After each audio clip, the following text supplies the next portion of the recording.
Bismillahirrahmanirrahim. Assalamualaikum warahmatullahi wabarakatuh. Bertemu lagi dengan saya Tridi Pamungkas yang akan menemani saudara belajar untuk di pertemuan kali ini. Sebelum kita mulai mata kuliahnya, sebentar kita berdoa dulu. Semoga kita dimudahkan dalam pelajaran kali ini, dalam mata kuliah kali ini. Bismillahirrahmanirrahim. Berdoa, dimulai. Selesai. Oke, kita lanjut. Mata kuliah yang saya berikan kali ini itu adalah mata kuliah teknik antarmuka mikroprosesor. Khusus untuk pertemuan kali ini, pokok bahasanya itu adalah tentang mikroprosesor ESP8266. Mikroprosesor ini seperti apa ya? Nah, kira-kira gambarnya itu seperti di sini. Ini yang mikroprosesor yang sudah dilengkapi atau sudah terpasang dalam rangkaian. Nah, yang lainnya seperti apa? Nah, kita akan mempelajari dulu bagaimana antarmuka dalam mikroprosesor itu. Jadi untuk mempelajari ini saya punya dua referensi yang saya gunakan. Yang pertama itu ada Programming and Interfacing with Arduino. Kemudian ada ESP8266 Arduino Core Documentation. Oke. Nah, kembali lagi, apa itu antarmuka? Ada yang sudah mengetahui apa itu antarmuka? Jadi kalau definisi mudah saya, antarmuka itu adalah cara atau gimana ya? Cara mikroprosesor itu berkomunikasi dengan perangkat-perangkat lain yang mendukungnya. Perangkat lainnya itu bisa input, bisa output. Nah, maka dari itu kita perlu memahami bahwa mikroprosesor itu tidak bekerja sendiri. Jadi mikroprosesor untuk bisa diaplikasikan menjadi sebuah alat atau menjadi sebuah rangkaian yang memiliki fungsi tertentu, kita perlu menambahkan komponen-komponen lain, baik itu komponen sebagai input ataupun sebagai output. Kenapa? Karena pada dasarnya mikroprosesor itu hanya memproses. Nah, karena memproses, maka dia akan memiliki saluran data. Yaitu apa? Memproses. Jadi kalau dia bisa memproses tapi tidak ada sumber data, dia tidak bisa melakukan apa-apa gitu kan, tidak ada yang bisa dia proses. Nah, yang karena ada yang diproses, maka dia juga perlu untuk mengeluarkan datanya atau mengeluarkan hasilnya. Jadi di dalam mikroprosesor itu akan ada namanya I/O, yaitu input dan output. Maka ada salurannya juga. Salurannya pun disebut sebagai saluran I/O. Nah, setiap mikroprosesor itu ada yang dibuat untuk universal. Misalnya universal itu mikroprosesor yang dalam skala besar ya. Misalnya itu CPU. Mikroprosesor yang ditanamkan dalam sebuah komputer itu sifatnya universal. Jadi dia memiliki antarmuka, tapi antarmukanya itu UI dengan manusia. Jumlah I/O-nya banyak gitu.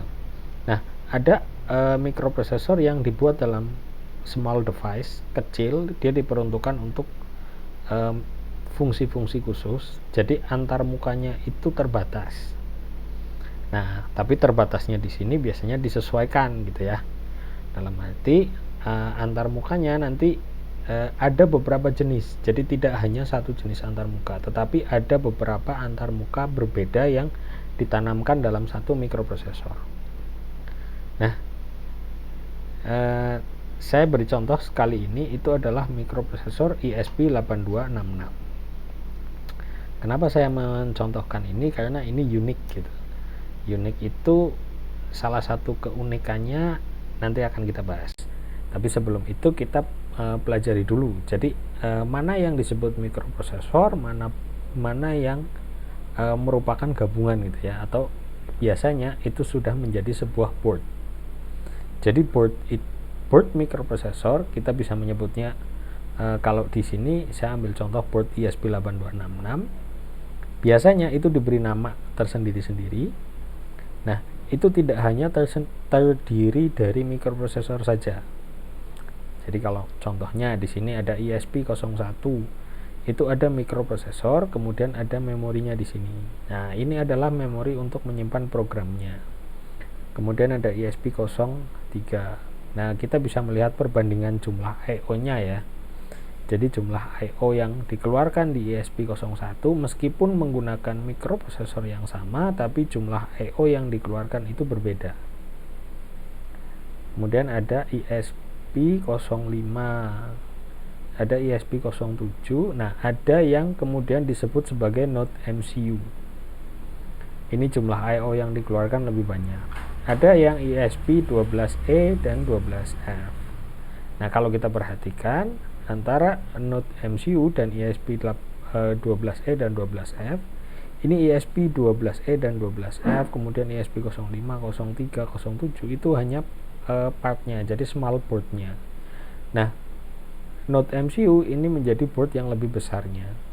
Jadi di dalam board node MCU dia tidak seperti yang ESP01 ini atau ESP03 ini, tapi yang digunakan adalah berbasis dari ESP12E atau ESP12F, yang artinya dia menggunakan board yang dipasang ke board node MCU. Itu disebutnya node MCU. Kemudian selain itu masih ada lagi yang seperti itu jenisnya, seperti node MCU, tetapi dia lebih simple. Boardnya lebih pendek, mungkin hampir separuhnya, tapi dengan fungsi yang hampir sama dan jumlah I/O-nya bahkan hampir sama. Jadi di sini banyak I/O yang duplicated ya. Nah, kalau di sini itu tidak. Di sini jumlah I/O-nya langsung banyak. Ini disebut board Wemos D1 mini. Nah, kita bisa melihat ESP yang digunakan itu adalah tipenya sama dengan yang ada di sini, ESP12E atau 12F.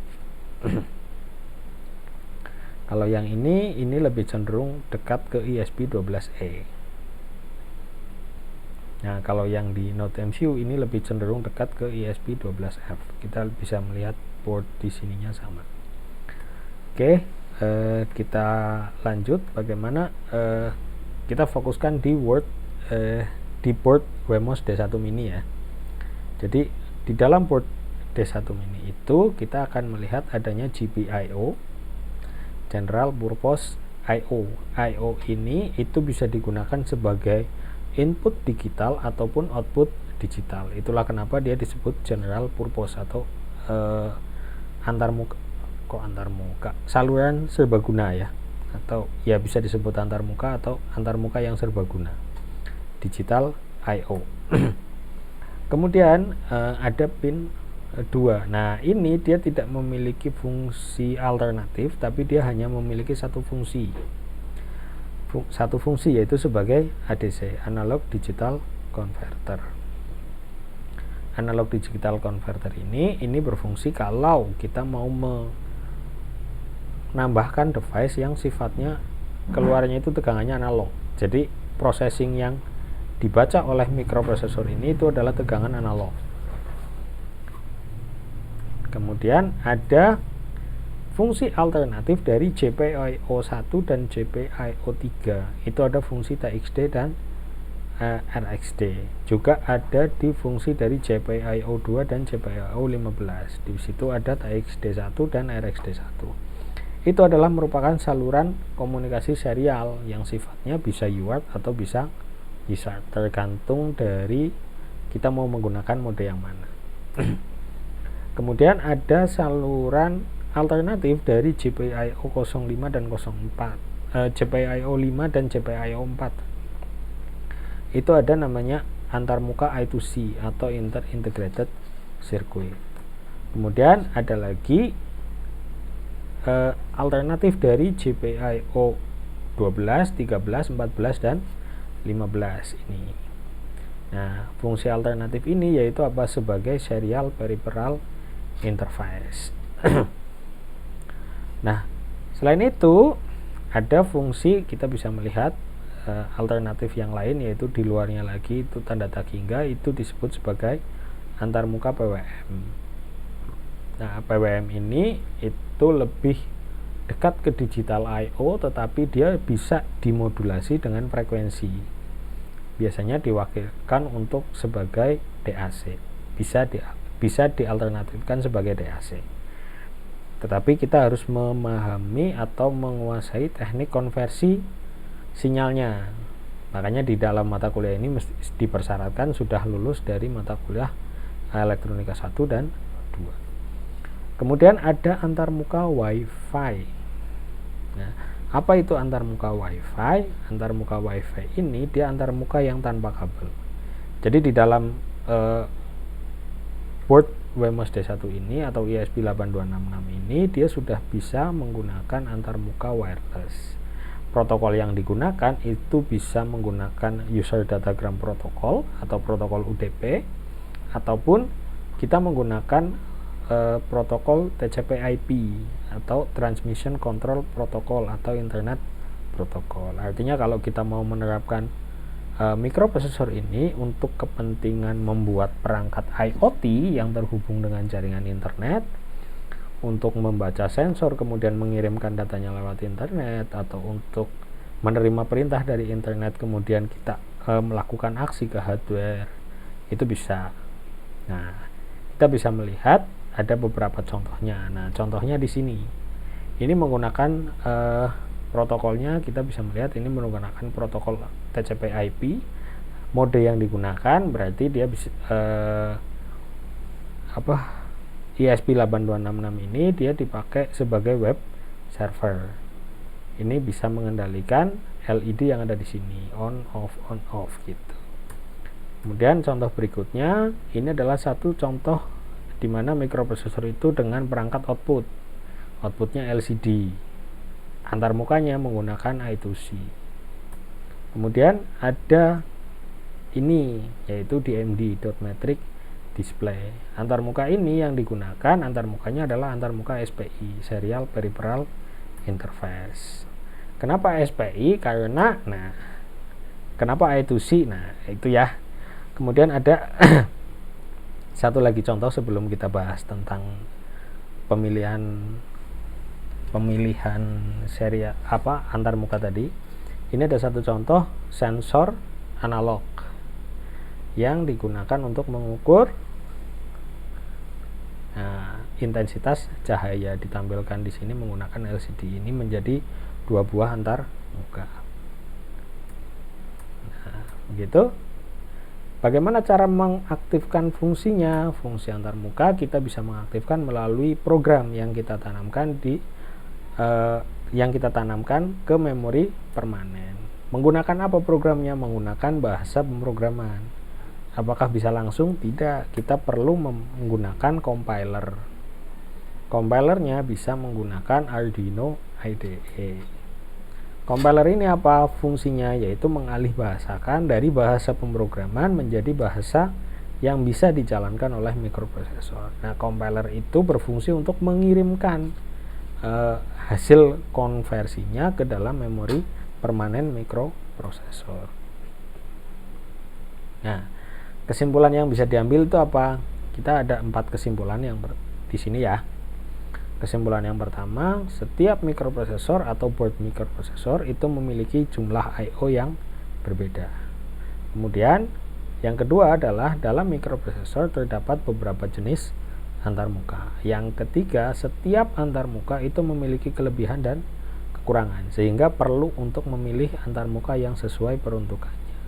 Yang keempat, antarmuka yang dimiliki oleh ESP8266 antara lain itu adalah digital I/O, ADC, PWM, I2C, SPI, serial USART atau UART, dan Wi-Fi.